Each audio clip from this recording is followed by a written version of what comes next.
My name is Sam Jenks, and welcome to another episode of The Way We Source, a podcast hosted by Kodiak Hub, where we share our talks with procurement practitioners, leaders, experts, consultants, content gurus, and people that we find downright inspiring, diving into the role that sourcing and procurement plays in the way we live. If you like today's episode, make sure to rate the program and give us a follow. Today, we have the pleasure of hosting an experienced procurement leader of global multinational and listed corporations, bringing experience as CPO in 5 different organizations during the past 12 years. Throughout her career, she served as businesses such as Royal Canin, Alder Education, British American Tobacco, Rusagro, and Procter Gamble. She's an award-winning speaker, CIPS lecturer, and hosts 17.5 thousand followers on LinkedIn, where she continually sharing great insights. So if you don't follow her, make sure that you do soon. We're so happy to have her on today's episode, Vera Rozanova. Vera, welcome to the show. Hello, everybody, and thank you, Sam, for introduction. It was very nice. Thanks. Well, thank you for taking the time out of your busy schedule to be on an episode as well. I'm curious, how did you get your career started in the space of procurement? Actually, it was not my decision to come to procurement. I was initially working in planning, in different kind of planning, production planning, logistics planning, new product planning, forecasting. I made the S&OP process for British American Tobacco for region. And then my boss, he came to me and offered me to move my career path towards procurement. At that time, I already had completed my MBA program and had a quite good business acumen that required for strategic procurement at that time. So, although it was not my decision, but I quickly realized that it is very interesting direction, that in this role I can influence the company's bottom line, the company's effectiveness, and that this profession has a very big potential in future, because we are evolving a lot each and every time. And procurement yesterday is not what is procurement today. And for sure, it is not what will be procurement tomorrow. So true. That's so true. If we double click on that, what do you think procurement is today and what do you think it would be tomorrow? That's an interesting concept. If you could think about kind of maybe some highlights of where you think procurement is at currently and the evolution that's ahead. Currently, we are, I think, in the middle of journey between transactional procurement or purchasing and procurement of the future, i.e. procurement 4.0. So there are still some manual operations in procurement. There are still not ideal situation with procurement planning, with strategic procurement, but we are moving there. And what is very much significant on that journey is that there is a lot of technology that can support procurement to become a really strategic function. Yeah, and I think that of course is something that we're seeing continuing to ramp up. On the topic of procurement 4.0, where do you think that teams will look different? I believe that there will be a lot of requirement for procurement technological experts. So the people who knows the digitalization, who knows artificial intelligence, who knows system, and at the same time knows the procurement process, so that they can effectively implement the technology into procurement further and further. Another probably direction, it is data analytics. Because in procurement, we have a lot of data that can be used and should be used. But there should be people who should understand what data is reliable, what is not, what data should we use for our making decision in future. And these people also will be in high requirement and already in high requirement for procurement. And this kind of people who are doing with strategic suppliers, who are doing with category strategy, who are doing with ESG projects, they are also will be very high required in future. Now, you've led a lot of global teams during your career. You're responsible for building a clear structure and culture within those global contexts when you come in. And typically you've done so, where you've come into an organization and had to make impact very fast.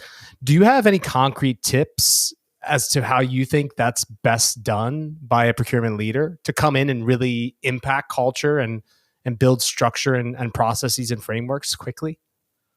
I think, first of all, when procurement leader come up to a new role, they should talk to the stakeholders, talk to the top team, talk to peers, talk to the teams, and then they will understand the pain points that can be addressed quite fast. Also, they should talk to the suppliers, because suppliers is the source of information about the new products and about the new services. And all this information can be compiled in a 90-day plans for a new procurement leader. Okay, so a 90-day plan. Do you come into an organization with that 90-day plan and say, this is where I think we can be able to start making an impact fast? And if so, what are some of your kind of guidelines of how to build that plan? I mean, obviously interviews, you mentioned that, right?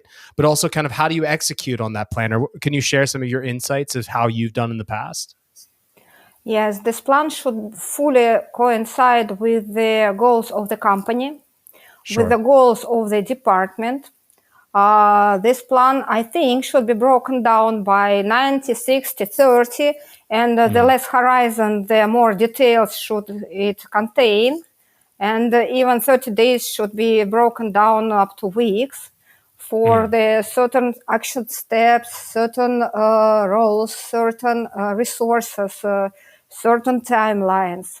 And this plan should be agreed and communicated with the peers, with the team, and with the top team, because these people will be involved in and this plan will be highly dependent. The success of this plan will be dependent on those people. So they should agree, they should commit, and then it should become a part of annual procurement plan. And then it requires regular communication, regular update with those groups as well, to keep them motivated and to show to the top team that you are moving the right direction. Yeah.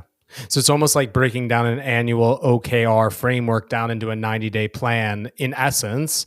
And I think that the thing that's so important there is buy-in, right? Having ambassadors in the team, being able to make sure that you're creating change, but not rocking the boat. And or maybe if you are rocking the boat, that it's happening, but it's not impacting people in a negative manner, right? Because I'm sure that you've had to come into organizations, made tough decisions, shift up teams and alike. I'm sure that you've hired a person or two in your long career as a procurement leader. Where do you feel like you source the best talent for procurement pros when you're hiring? Actually, I think that the three sources in my life worked best of all. First of all, it is the professional community and referrals of professional community. Also, LinkedIn. I followed people through LinkedIn and understood their motivation, their aspirations, and their achievements. The second source, I think it is very good if people can move from one department to another department. Because they already know the company, they know the rules, they know people.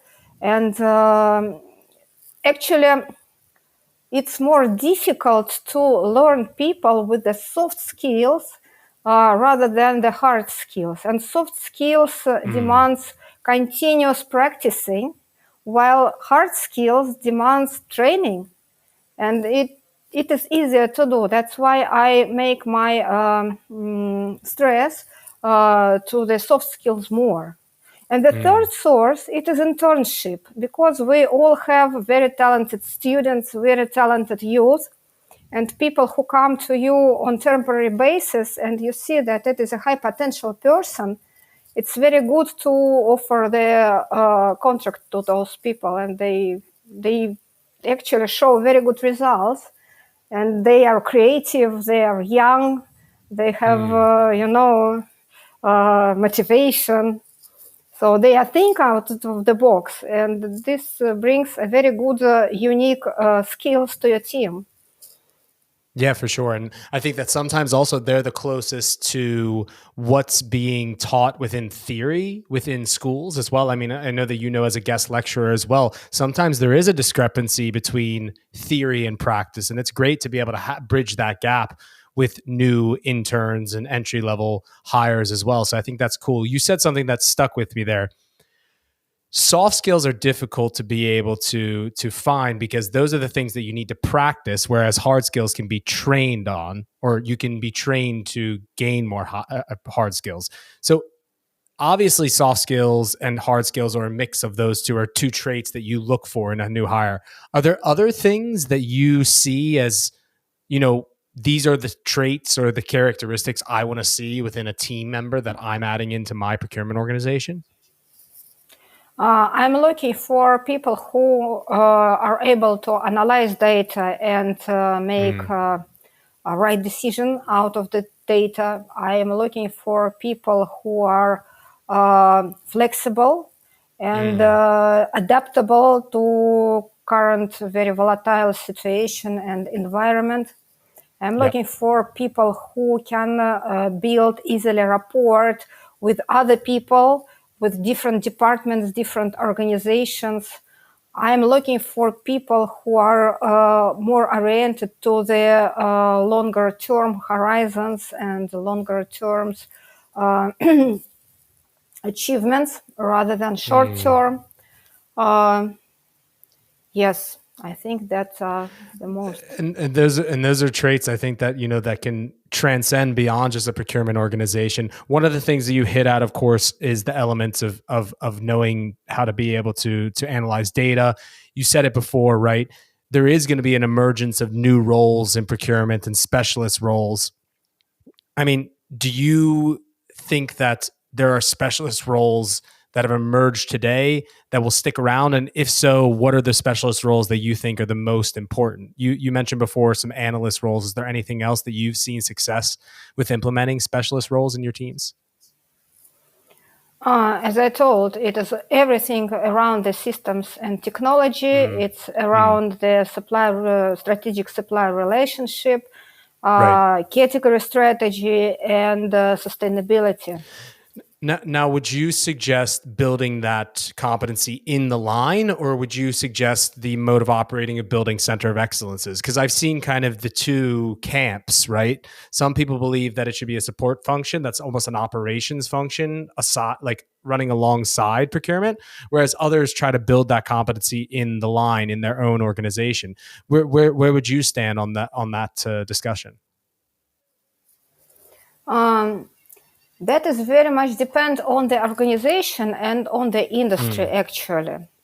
Okay. I'm more familiar with central-led procurement organization when the center of excellence is sitting in the center, in the hub, and they create the strategies, they create the best practices, they create policies and procedures, but the implementation itself of these best practices and theory is lying down at the country level or even at the production site level.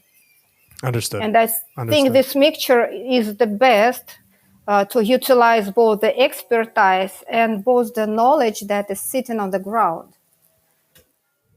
Yeah, it's important to be able to blend both those that are, like you said, in the center of excellence, driving strategy, driving tooling, driving frameworks, processes, but also then giving people not only, the framework they need, but also the trust that they can be able to actually execute, right? I mean, global multinationals are complex. You've worked in a lot of them, right? If we shift a little bit of gears, is talking about multinationals in the context of what are the requirements on a business like that. There's regulatory demands, quality requirements, strategic partnerships are of utmost importance to be able to have within a supplier base.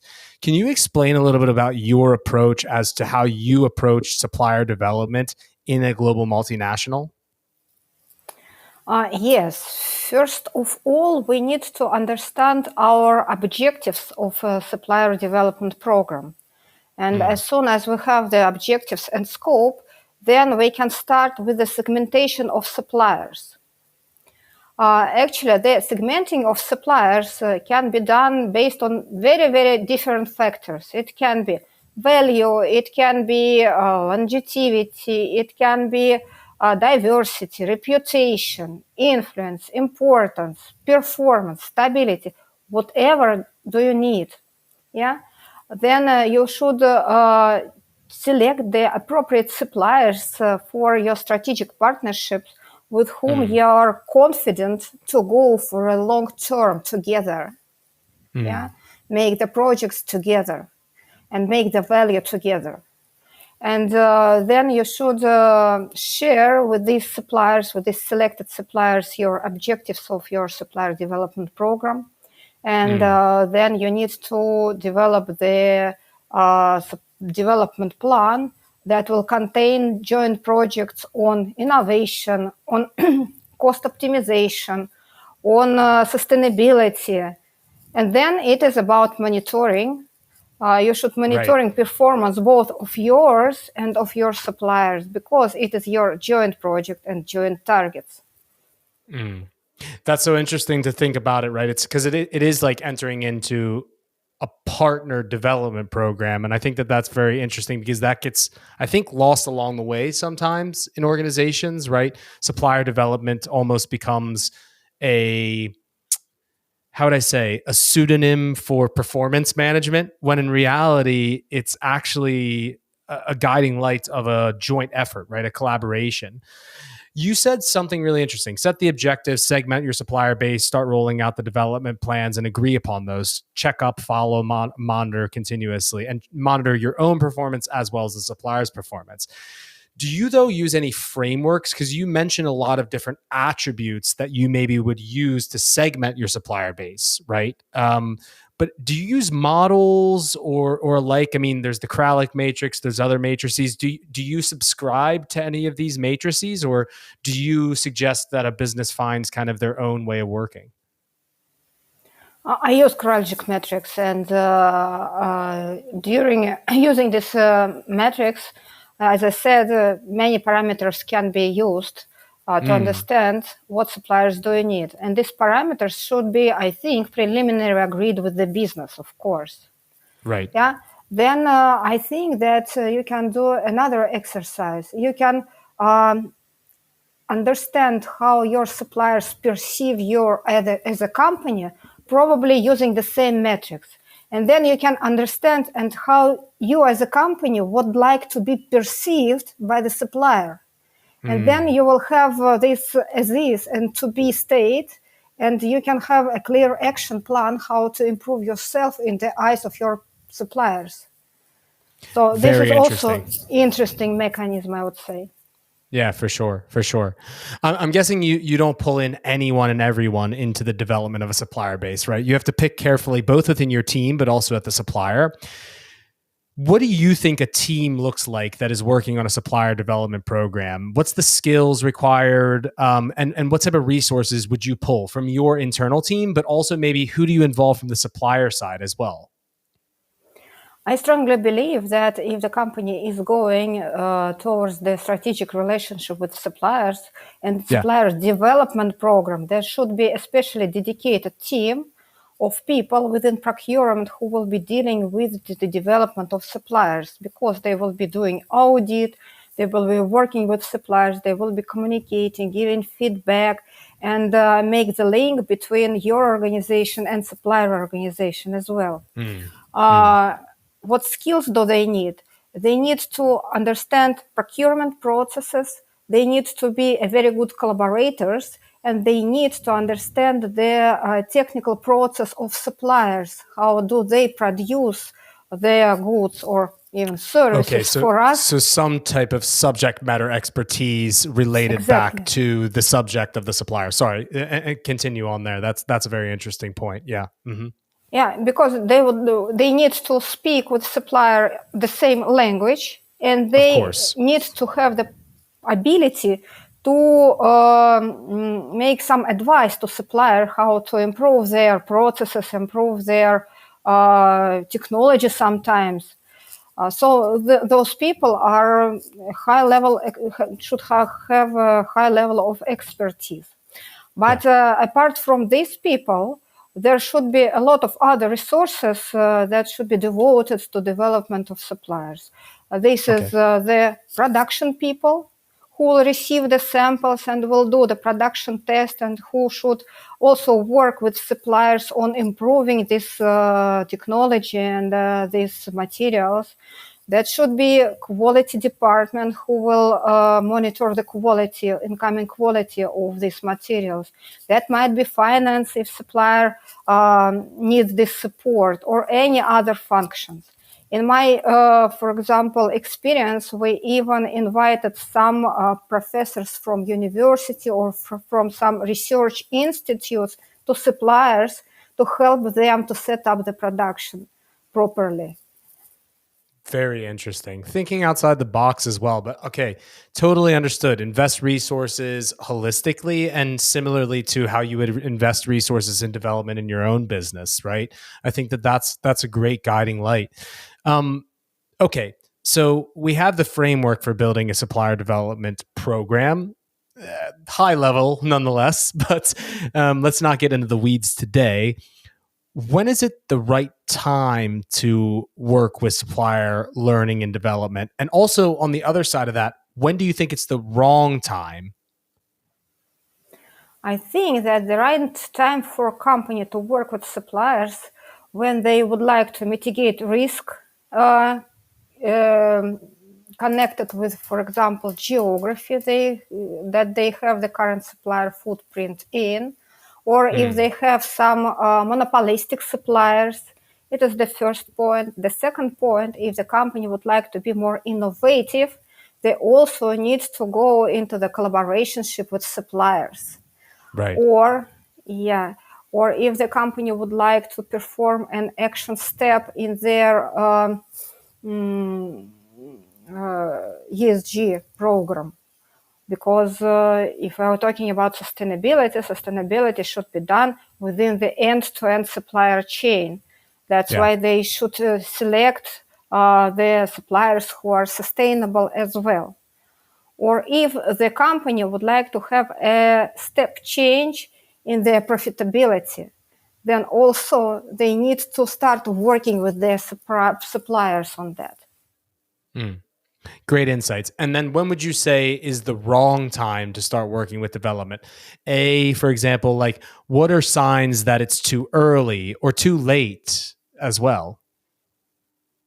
I think it is not a proper time to start with the supplier development program when the company is not ready for that. If they are not aligned on the objectives of that.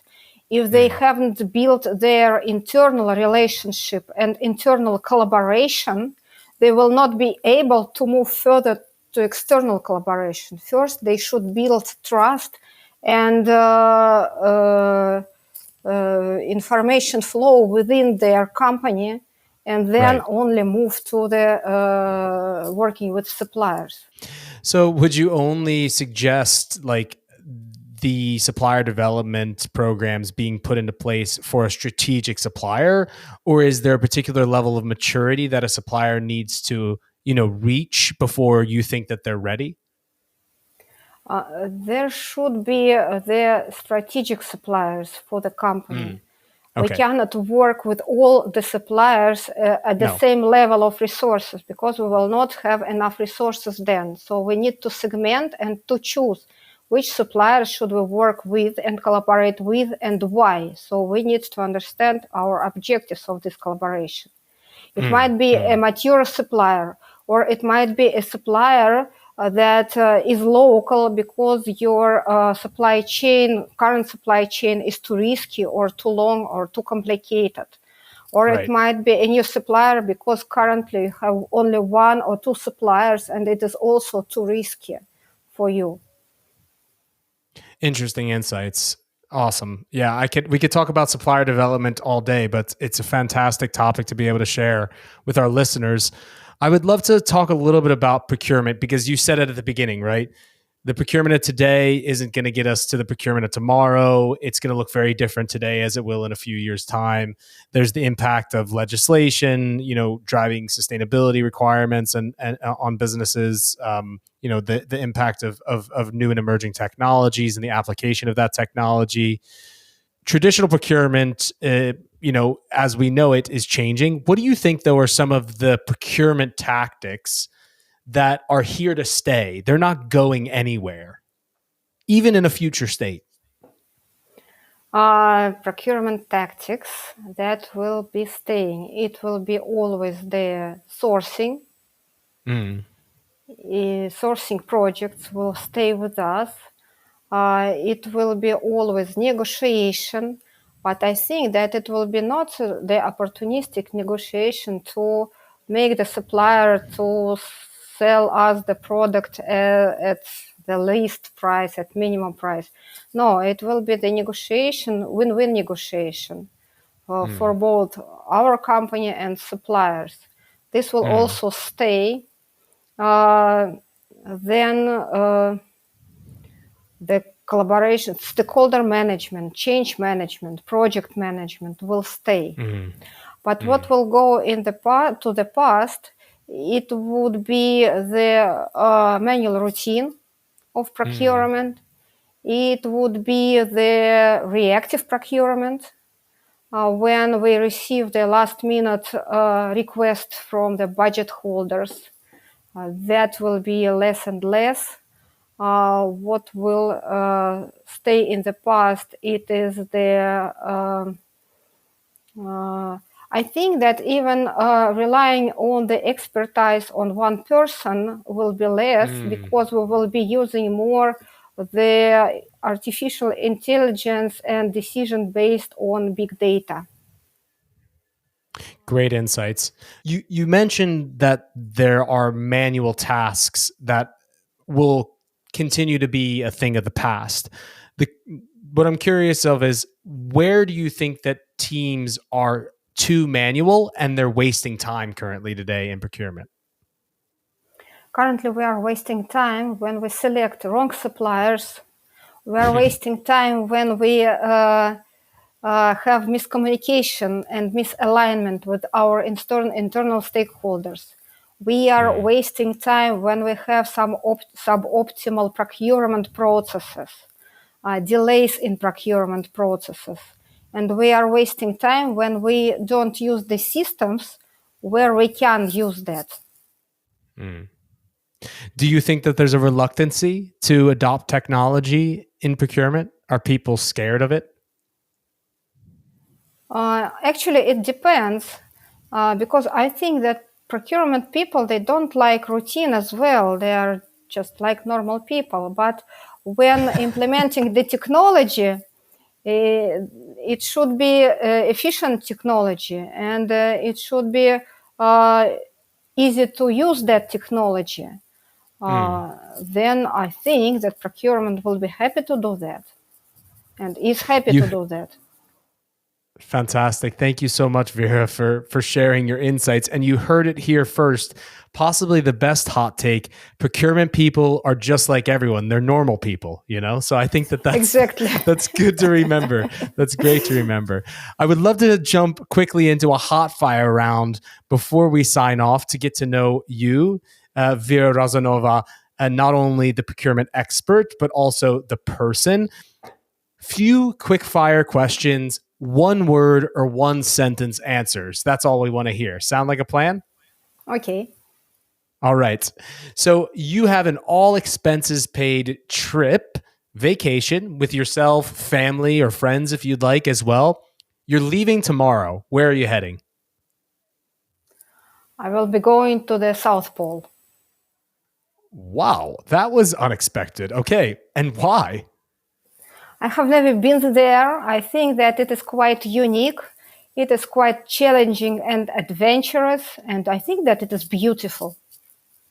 I can agree. That's it definitely sounds like an adventurous task. Very cool. Very cool. What is a drink that you can't live without? I think it is squeezed orange juice. I like it. All right. All right. Fantastic. And one of the last things, is there a podcast or a book that is currently on your bedside table, something you're listening to often that you'd like to share with our listeners? My favorite book about supply chain is called Living Supply Chain, and I highly recommend the people to read that because it is very interesting. It is very easy to read, and it gives a lot of insights about the transparency of supply chain and about technology that can be used in supply chain. Great. Thank you so much for the tip.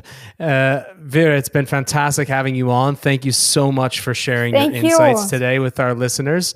If people want to get in touch with you, how can they do so? I'm available on LinkedIn, so people can get in touch with me easily there. Yeah, I always reply to any questions and just say hi. Fantastic. Thank you so much for your time. Please make sure to give Vera a follow and add her on LinkedIn. And we really appreciated you sharing your insights today. Thank you so much. Thank you for very interesting and challenging questions. Appreciate it.